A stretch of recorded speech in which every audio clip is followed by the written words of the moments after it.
En question principale, Monsieur le député de Drummond. Merci, Monsieur le Président. Je reviens sur un sujet qui préoccupe sérieusement les historiens, archivistes, généalogistes, archéologues et démographes et probablement tous les Québécois. Des centaines de documents historiques, dont les originaux des carnets de voyage de Cavalier de la Salle et de Pierre Lemoine d'Iberville, ont été volés aux archives du Québec et passés par des revendeurs peu scrupuleux à des institutions américaines. Questionnée à ce sujet, la ministre avait fait 3 affirmations étonnantes, qu'il n'était pas question de payer pour les récupérer, que les gens pouvaient les consulter, ces documents, dis-je bien, sur Internet, et qu'elle avait écrit à M. Berthiaume, PDG de la BANQ, pour obtenir des recommandations quant à la marche à suivre, comme si ce n'était pas une évidence, la marche à suivre. Alors simplement, Monsieur le Président, nos trésors historiques sont-ils en route pour le Québec? Et si oui, quand les Québécois les auront-ils en main?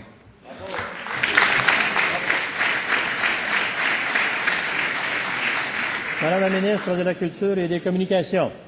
Monsieur le Président, comme le sait le député de Drummond, la semaine dernière, j'ai envoyé une lettre au président, directeur général de Bibliothèque et Archives nationales, M. Guy Berthiaume, pour lui demander un état de la situation et faire en sorte qu'on soit vraiment bien éclairé. Parce que ce sont des événements qui se sont produits il y a plusieurs années et il faut avoir évidemment les preuves en main que les documents ont été spoliés.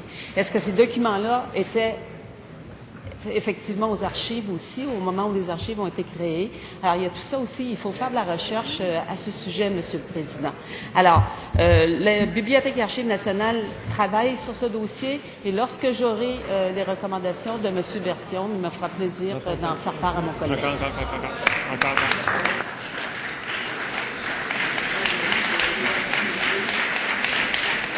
En question complémentaire, Monsieur le député de Drummond. Une chance que l'Égypte, la Grèce et la Corée du Sud sont plus dynamiques que le Québec pour récupérer leurs trésors historiques.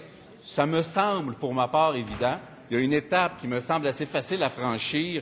Est-ce que la ministre a téléphoné à Harvard? Est-ce que la ministre a téléphoné à Chicago pour exiger la restitution ou minimalement des explications? Parce qu'ils doivent dire d'où ça vient, ces documents-là. Est-ce qu'elle a téléphoné pour récupérer des documents qui nous appartiennent depuis toujours?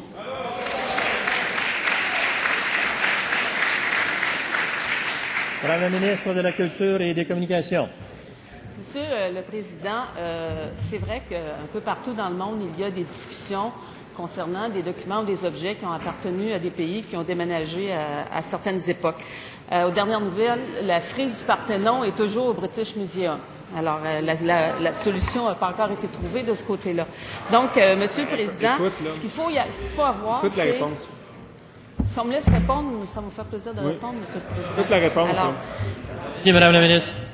donc, ce qu'il faut, Monsieur le Président, c'est d'avoir un état clair de la situation, connaître exactement qu'est-ce qui est arrivé de ces documents, comment ces documents se sont retrouvés aux États-Unis, de quelle manière. Terminant. Et ensuite, Monsieur le Président, nous aurons tout l'éclairage pour agir. Bravo. Alors, en deuxième complémentaire, un instant, Monsieur le député de Drummond, un instant. Même s'il s'agit d'une dernière complémentaire, on va l'entendre correctement. En deuxième complémentaire, Monsieur le député de Drummond. Monsieur le Président, vous me voyez rassurer que les pyramides soient toujours en Égypte et qu'il y ait toujours des ruines en Grèce. Cela dit, nos documents historiques sont toujours aux États-Unis. Est-ce en abandonnant des trésors historiques volés que nous allons préserver notre patrimoine? S'il vous plaît, prouvez-moi que vous êtes sérieux.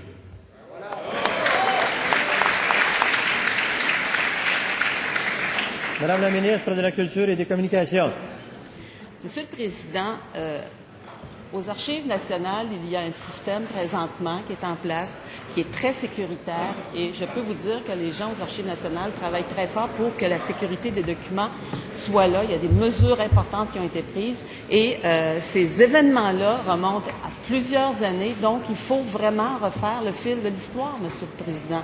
Et ça, c'est vraiment, vraiment important avant d'agir, Monsieur le Président.